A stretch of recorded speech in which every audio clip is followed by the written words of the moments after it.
اعوذ باللہ من الشیطان الرجیم بسم اللہ الرحمن الرحیم۔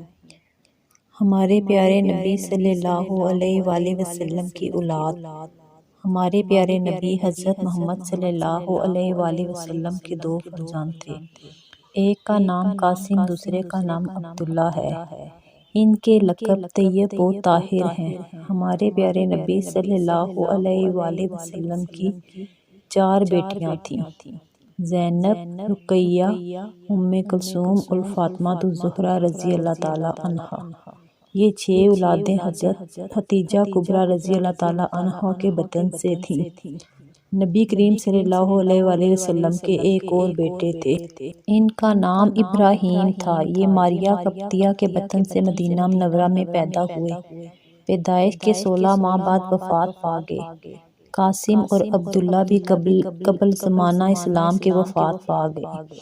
نبی پاک صلی اللہ علیہ وآلہ وسلم کی تمام اولاد آپ صلی اللہ علیہ وآلہ وسلم کے سامنے ہی گزر گئی، مگر فاطمہ الزہرا رضی اللہ تعالیٰ عنہا نبی کریم صلی اللہ علیہ وآلہ وسلم کے انتقال کے 6 ماہ بعد فوت ہوئیں۔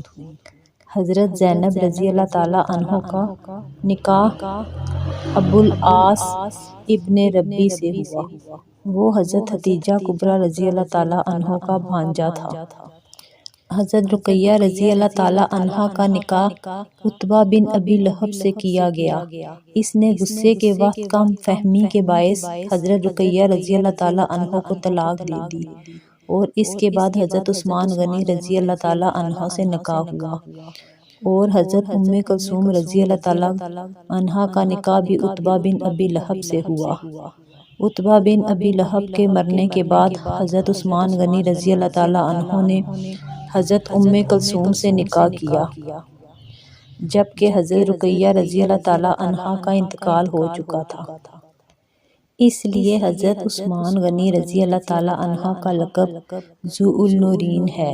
یہ دونوں صاحبزادیاں حضور صلی اللہ علیہ وآلہ وسلم کے سامنے وفات پا گئی تھیں۔ ایک روایت میں ہے کہ نبی پاک صلی اللہ علیہ وآلہ وسلم نے حضرت فاطمہ الزہرا کا نکاح جب وہ 15 برس 6 ماہ کی تھی حضرت علی سے کر دیا۔